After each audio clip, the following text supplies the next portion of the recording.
पिछले वीडियो में area of quadrilateral के बारे में बात कर रहे थे। एरिया ऑफ ट्रायंगल के फार्मूले पहले ही बता दिए थे। ट्रायंगल में हमने बताया था 1 के बाद 2, 2 के बाद 3, 3 के बाद फिर 1 से चालू हो जाता है। वैसे क्वाड्रिलेटरल में 1 के बाद 2, 2 के बाद 3, 3 के बाद 4, फिर 4 के बाद फिर 1 से ऑर्डर चालू करेंगे।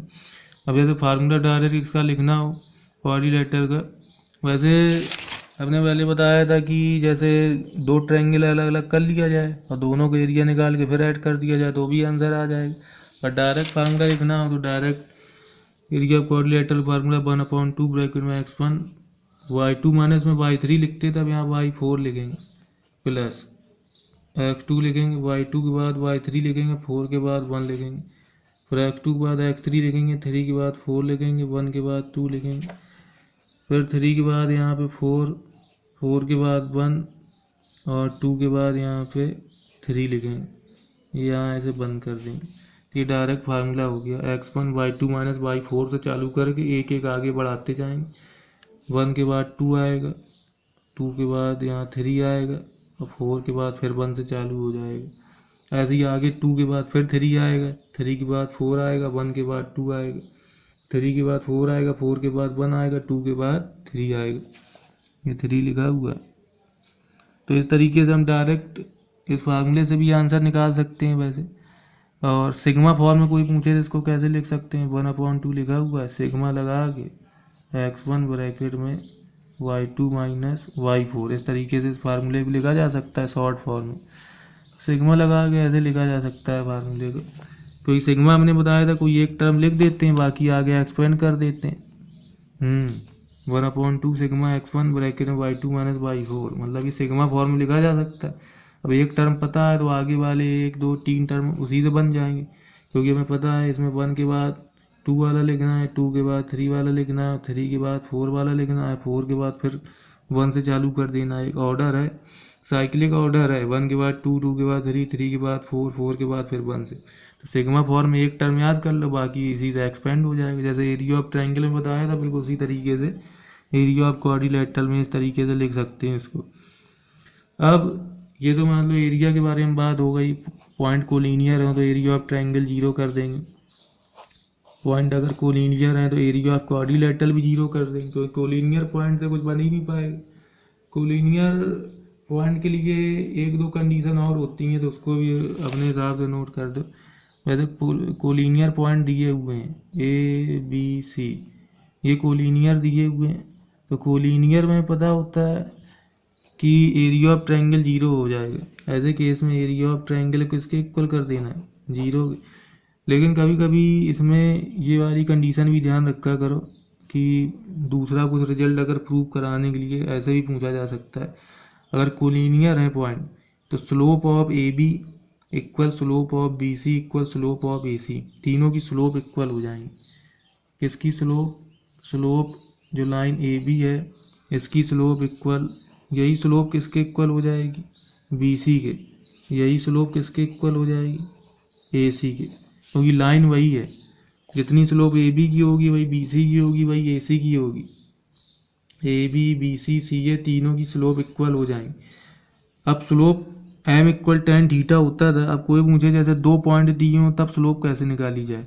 एक पॉइंट तो कोऑर्डिनेट में दिए होंगे, जैसे x1 y1 दिया और दूसरा पॉइंट x2 y2 दिया, x2 और y2 कोऑर्डिनेट फॉर्म में दिए हों, जैसे कोई लाइन दी हो, तो इसकी स्लोप कैसे निकाली जाए। इसकी स्लोप उसी तरीके से निकाल सकते हैं। स्लोप का फार्मूला होता है m equal y2 minus y1 upon x2 minus x1। ये स्लोप का फार्मूला है। Slope m equal tan theta होता है। अब ये किसके इक्वल होता है, y2 minus y1 upon x2 minus x1।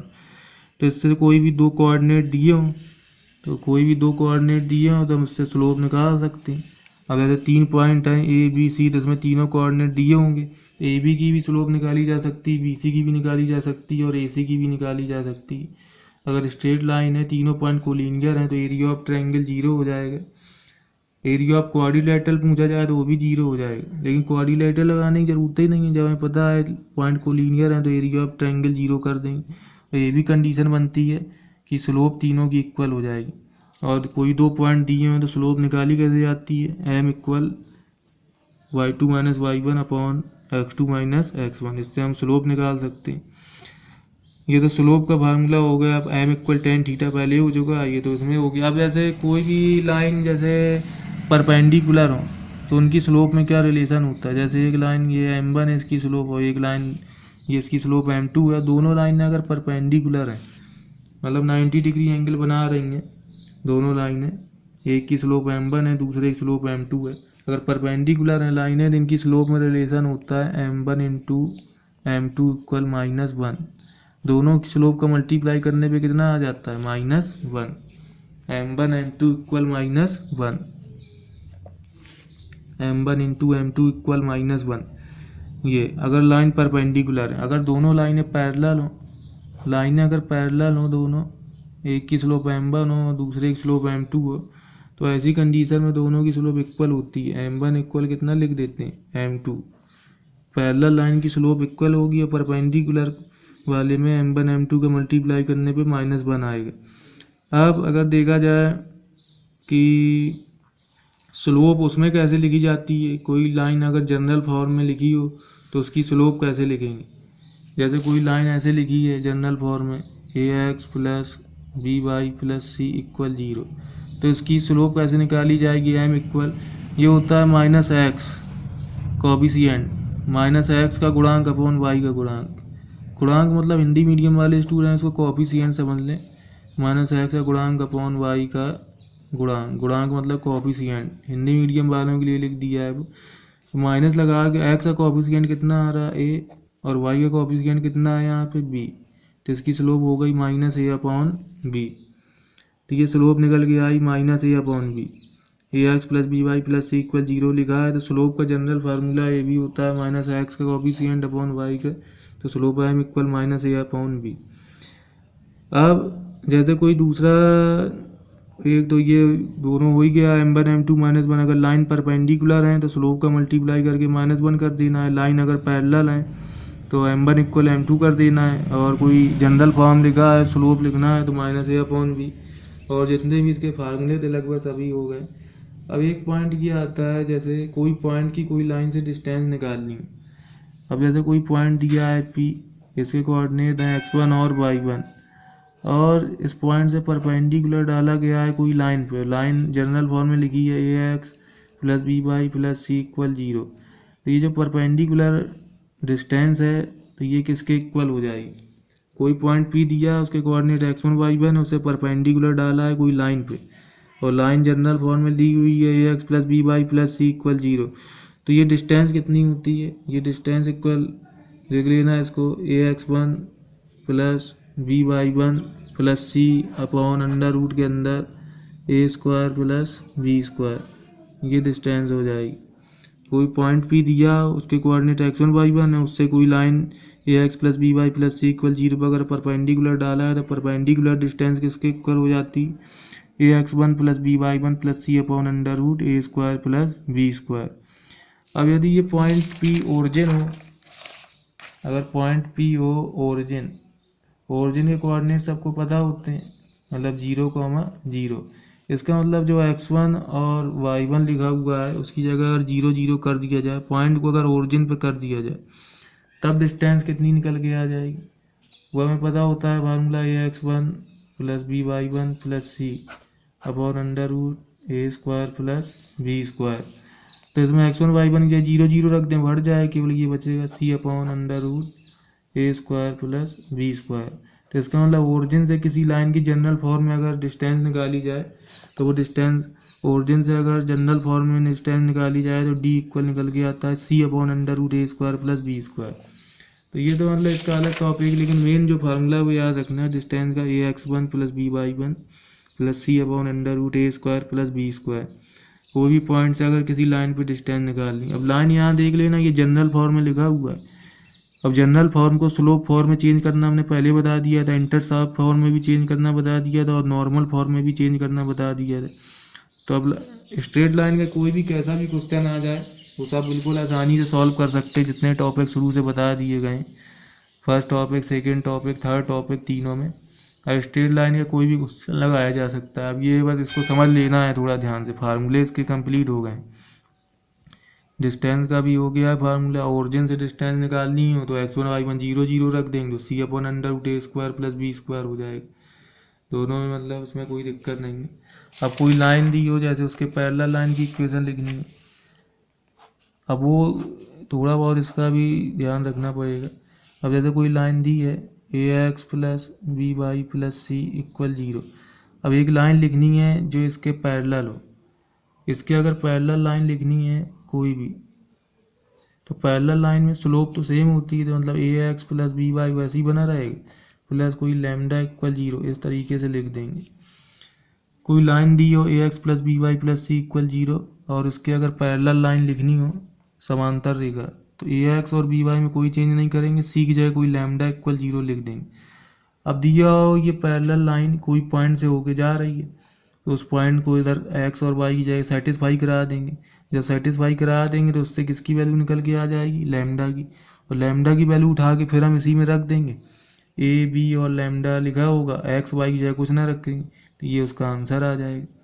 तो ये तरीका है, जैसे कोई लाइन दी है और उसके पैरेलल लाइन की इक्वेशन निकालनी है तो ऐसे मान लेंगे।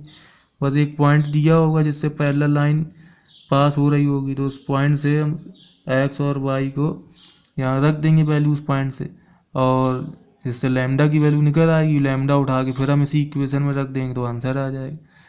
परपेंडिकुलर लाइन निकालनी हो किसी लाइन के तो कैसे निकालते हैं, परपेंडिकुलर में स्लोप चेंज हो जाती है, बस में m1 × m2 = -1 हो जाता है। पैरेलल लाइन में स्लोप चेंज नहीं होती, इसमें m1 = m2 स्लोप सेम बनी रहती, क्योंकि देखो यहाँ भी स्लोप -a/b है, यहाँ भी स्लोप -a/b है, जबकि परपेंडिकुलर वाले में स्लोप चेंज हो जाती है।